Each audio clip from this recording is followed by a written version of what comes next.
in Brazil, I was white, but here I was black.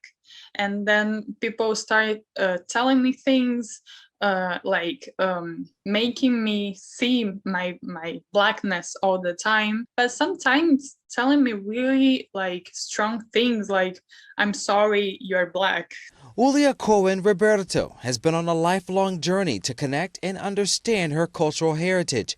As an Afro-Argentinian, learning about her African heritage has been easier said than done, as she discovered soon after moving to Argentina from Brazil when she was 11 years old. We have this thing about there's no black people in Argentina, so inside our brains that our vision changes. Roberto is talking about a concerted effort by Argentina and other Latin American countries to diminish or outright erase African influence on the culture.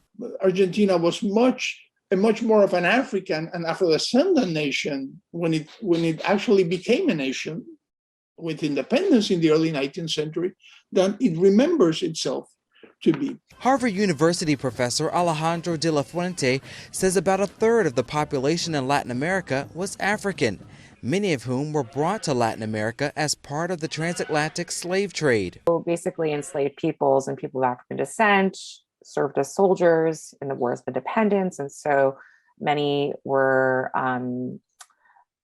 rewarded with freedom. And so there's this free Black population that forms in the region in the early 19th century. Despite helping fight the war, political leaders across Latin America started targeting its Black populations with explicit and racist policies to whiten the population by implementing immigration quotas, which meant limiting people of African descent into countries and expanding access to people from European countries. That seek to essentially erase the African descended people's heritage and essentially whiten the population with European immigrants, again in the late 19th century and then the early 20th century. Efforts to whiten the population was met with varying degrees of success. Argentina is probably at the end of the spectrum in terms of success in sort of changing the demographic profile of its population. These blanqueamiento or whitening policies put in place decades ago are still felt today by continuing an anti-Black mindset among the general public. Why they were trying to just become so Eurocentric? Yeah, there was like explicit intentions from some political leaders, some presidents, that said, having Black people here is something that is like a colonial residue.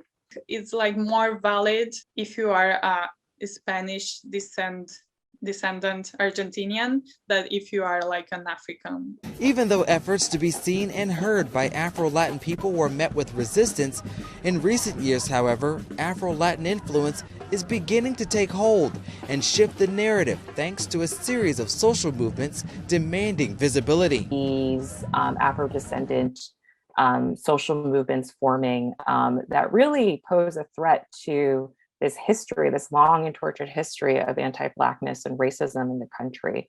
So since the 1980s, there has been a whole wave of mobilization, of Afro-descendant mobilization in Latin America, that has really transformed how people in the region think about themselves, think about their countries, think about their history. As Roberto continues her quest to understand her African ancestry and influence in Argentina, she's using what she learned in film school at the University of Buenos Aires to help change the narrative of Blackness with a documentary focusing on an Afro-Argentinian woman who fought in the Argentine War of Independence in the 1800s and was later revered as the mother of Argentina.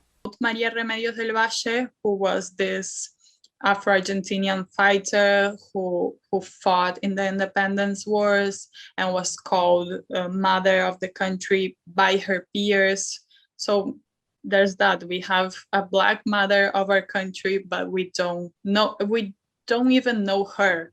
Roberto hopes the documentary encourages Argentinians and other Latin Americans to better understand and appreciate African culture so it's not pushed aside and erased, because so much of Latin American culture has African origins, from the food to the dances, music, and so much more. Reporting for Atlanta Black Star, I'm Cavante Smalls.